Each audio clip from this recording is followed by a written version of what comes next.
Good morning बच्चों। तो हम लोग पाठ 7 ऊष्मा तथा ताप पढ़ रहे थे, जिसमें हमने क्रियाकलाप 1 पढ़ लिए थे, 2 भी हो गया था, क्रियाकलाप 4 में आए थे। ठीक है, क्या है इसमें? क्रियाकलाप 4 है। आवश्यक सामग्री इसमें क्या क्या लिए हैं? कांच की परख नली, ये है कांच की परख नली।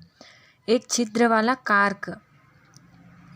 वाला कार्क जिसमें कांच की नली लगी हो, और लाल स्याही, और एक गर्म करने का साधन जैसे कि मोमबत्ती। अब क्या बोला है इसमें? कांच की परख नली में ऊपर तक पानी भरना है। ये कांच की परख नली है, उसमें हम ऊपर तक पानी भरेंगे। पानी में हम लाल रंग की स्याही 2 बूंद डाल देंगे। उसके बाद कांच की नली लगे हुए एक कार्क को इस परख नली के हम मुंह में लगाएंगे। ये उसका मुंह है परख नली का, उसमें हम एक कार्क लगाएंगे।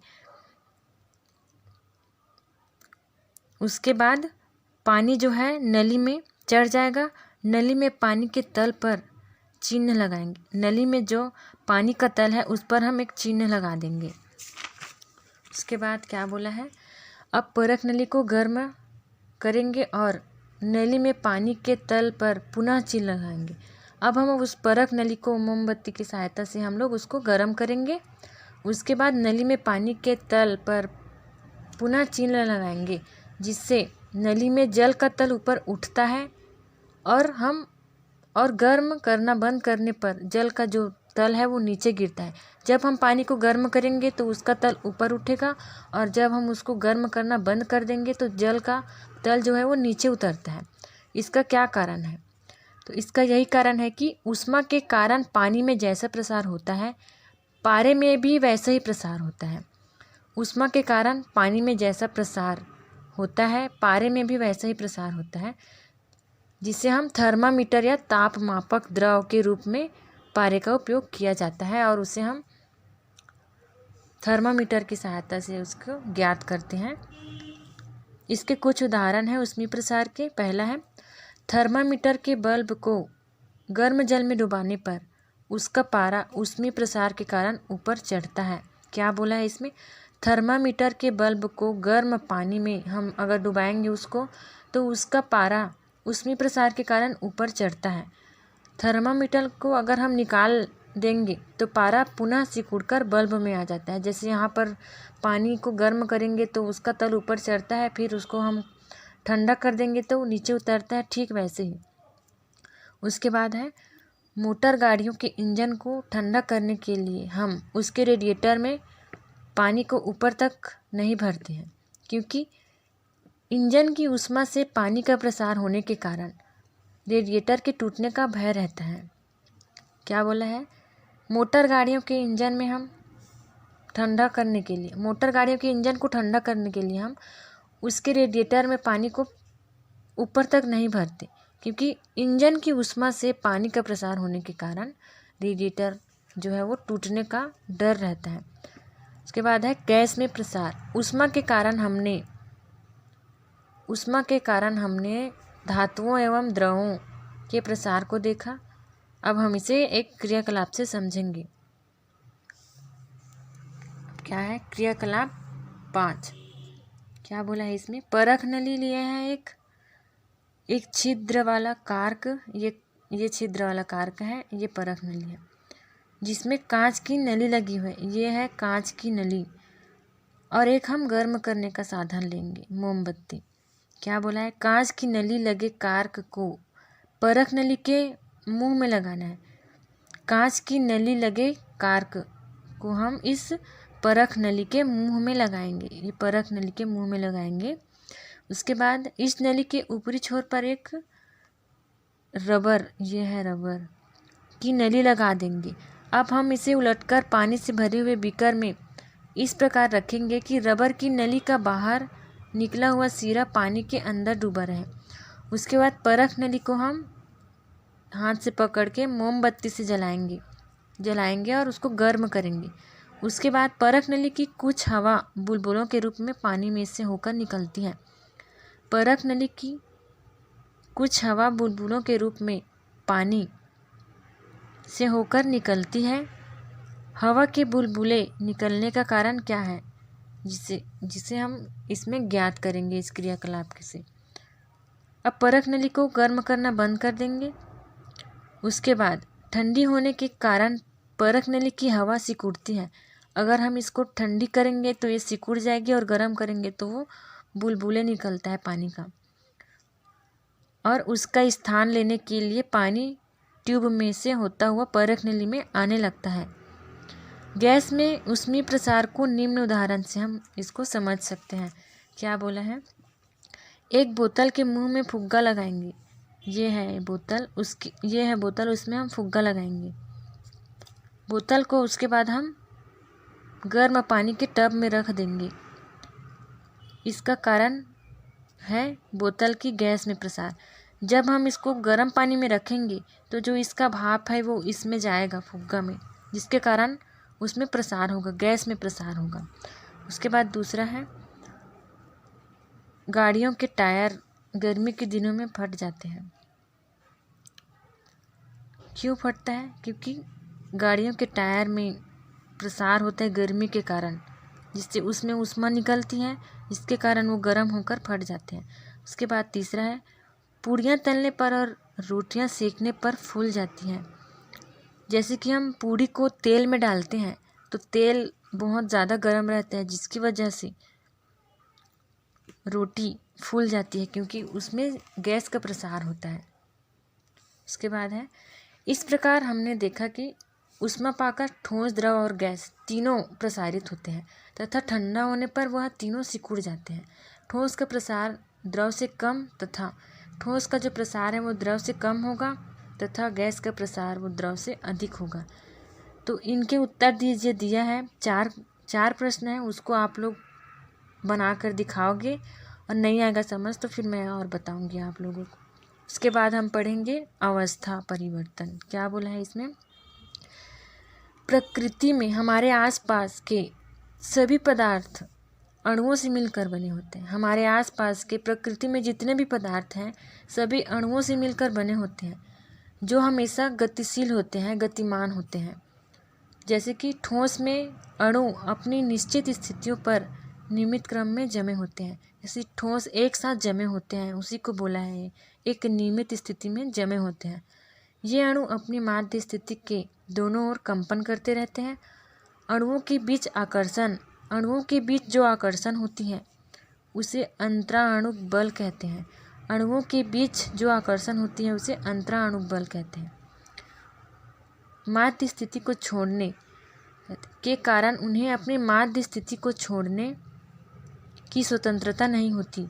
गैस के अणुओं के बीच अंतराणुक बल बहुत कम होता है। गैस जो एक प्रकार का मानो तो हवा ही है, जिसमें अणुओं के बीच अंतराणुक बल बहुत कम होती है और ठोस में ज़्यादा होती है, इसलिए उसको अंतराणुक बल कहते हैं। अतः वे दूर दूर होते हैं। लगातार गति की स्थिति में रहते हुए वे कहीं भी जाने के लिए स्वतंत्र रहते हैं। द्रव के अणु गैस के अणुओं की तुलना में पास पास होते हैं। द्रव के अणु जो है गैस की तुलना में पास पास होते हैं, अतः उनके बीच अंतराणुक बल ठोस की तुलना में कम किंतु गैस की तुलना में अधिक होते हैं। अतः ये अणु द्रव की सीमा के अंदर गति करते हैं। जो अणु है गैस की तुलना में अधिक होता है, अतः वही अणु द्रव की सीमा में अंदर गति करते हैं। चूँकि ऊष्मा ऊर्जा का रूप है, गर्म करने पर पदार्थ के अणुओं की ऊर्जा अधिक और गति तेज हो जाती है। जब हम किसी भी पदार्थ को गर्म करेंगे तो उसकी जो अणु है ऊर्जा उसके अणु में वृद्धि होगी और उसकी ऊर्जा अधिक होगी, जिसके कारण वह गति उसकी तेज हो जाती है। यही कारण है कि ऊष्मा लेकर जो ठोस, द्रव और गैस तीनों अपनी अवस्था में रूपांतरित हो जाता है। इसी प्रकार पदार्थ को ठंडा करने पर अणुओं की ऊर्जा कम और गति धीमी हो जाती है, जिसके कारण गैस, द्रव और ठोस में परिवर्तन होता है। इन सभी परिवर्तनों को अवस्था परिवर्तन कहते हैं। इसमें जितने भी द्रव, ठोस और गैस जितने में परिवर्तन होता है उसे ही हम अवस्था परिवर्तन कहते हैं। तो आप आइए इसको हम एक क्रियाकलाप से समझेंगे। क्रियाकलाप 6 है। इसमें आवश्यक सामग्री है बीकर, ये बीकर है। त्रिपाद स्टैंड मतलब तीन खूरा वाला स्टैंड, 1 2 3। क्या बोला है? एक थर्मामीटर, ये जो हाथ से पकड़े हैं वो है थर्मामीटर। और क्या है? और एक जाली है, ये जाली है, बर्फ़ के टुकड़े हैं इसके अंदर, और कांच की छड़ है, कांच की छड़, और एक गर्म करने का साधन। क्या बोला है? बर्फ़ लेंगे हम 300 ग्राम, जो इसमें डला है वो 300 ग्राम बर्फ़ है। तो बर्फ़ के छोटे छोटे टुकड़ों में, बर्फ़ को हम एक छोटे छोटे टुकड़ों में तोड़ देंगे और बीकर में डाल देंगे, और उसे एक स्टैंड पर जाली के ऊपर रखकर गर्म करेंगे, और प्रत्येक मिनट का उसके ताप को नोट करेंगे। उसके बाद इसके दौरान कांच की छड़ से बर्फ़ को हिलाएंगे। ये जो कांच की छड़ है उसके सहायता से हम बर्फ़ को हिलाएंगे। उसके बाद जब तक संपूर्ण बर्फ़ न पिघल जाए, 0 डिग्री पर स्थिर न हो जाए, बर्फ़ पिघलने के दौरान बर्फ़ को दी गई ऊष्मा कहाँ गई? वह ऊष्मा बर्फ़ की अवस्था में परिवर्तन हो गया। जो बर्फ़ का टुकड़ा था वह ऊष्मा बर्फ़ की अवस्था में परिवर्तन हो गया, या यह कह सकते हैं कि ऊष्मा बर्फ़ के अंतराणु बल को कमज़ोर करने में व्यय हुआ। इस निश्चित ताप को जिस पर कोई पदार्थ अपनी ठोस अवस्था से द्रव अवस्था में परिवर्तित होता है उसे हम गलनांक कहते हैं। क्या बोला है? इस निश्चित ताप को जिस पर कोई पदार्थ अपनी ठोस अवस्था से द्रव अवस्था में परिवर्तित होता है उसे ही हम गलनांक कहते हैं। इसके विपरीत द्रव एक निश्चित ताप पर ही ठोस रूप में परिवर्तित होता है। इस दौरान ऊष्मा निकालने पर भी उसका ताप स्थिर रहता है, जो उस पदार्थ का हिमांक कहलाता है। किसी ठोस को उसके गलनांक पर ऊष्मा देने पर वह द्रव रूप में परिवर्तित हो जाता है, जबकि उस द्रव में से उसी ताप हिमांक पर उतनी ही ऊष्मा निकाल लेने पर वह ठोस बन जाता है। किसी पदार्थ का गलनांक और हिमांक सदा बराबर होता है।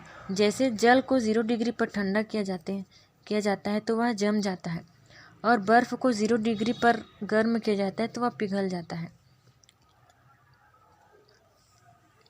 उसके बाद ये सारणी दिया हुआ है। पदार्थ का नाम, उसके गलनांक और हिमांक। पारा का है -39 डिग्री सेल्सियस। बर्फ़ का है 0 डिग्री। क्या बोला है यहाँ पर? जैसे कि हम जल को 0 डिग्री पर ठंडा करेंगे तो वह बर्फ़ बन जाता है, और बर्फ़ को 0 डिग्री पर हम गर्म करेंगे तो वह पिघल जाता है। तो उसी का दिया है यहाँ।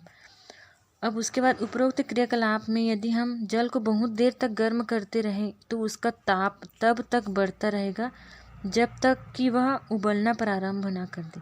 इस समय जल वाष्प में परिवर्तित होने लगता है। जब हम पानी को बहुत देर तक गर्म करेंगे तो वह उबलने लगता है, और इस समय जल और वह वाष्प में परिवर्तित हो जाता है। यदि इसके बाद भी जल को गर्म किया जाए तो वह ताप और अधिक नहीं बढ़ता। वह ताप जिस पर कोई द्रव उबलने लगता है तथा अपनी द्रव अवस्था से गैस अवस्था में परिवर्तित होता है उसे ही क्वथनांक कहते हैं। क्या बोला है? वह ताप जिस पर कोई द्रव उबलने लगता है तथा अपनी द्रव अवस्था से अपनी गैस अवस्था में परिवर्तित होता है तो उसे क्वथनांक कहते हैं। इसी ताप पर कोई वाष्प अपनी द्रव अवस्था में संघनित होता है, अतः उसे ही संघनन कहा जाता है। इसी ताप पर कोई वाष्प अपनी द्रव अवस्था में संघनित होता है तो उसे ही संघनन बिंदु कहा जाता है। जैसे दिया है, जैसे कि ठोस को अब हम गर्म करेंगे तो वह द्रव बन जाएगा, द्रव से गैस। ठोस को हम गर्म करेंगे तो वह पिघलना शुरू हो जाएगा, ठीक है। उसके बाद वो पिघल कर द्रव हो जाएगा, द्रव से गैस, द्रव वाष्प बन के उड़ने लगता है, उसी को गैस बोलते हैं। उसके बाद इससे जस्ट उल्टा रिएक्शन होता है। गैस को हम अगर और वो करेंगे तो द्रव बन जाएगा, द्रव से फिर जमना शुरू हो जाता है, फिर ठोस बन जाता है।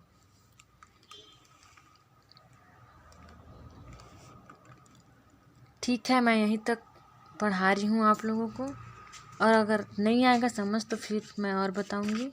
और ये इनके उत्तर दीजिए का आंसर आप लोग बनाकर मुझे भेजोगे, ठीक है।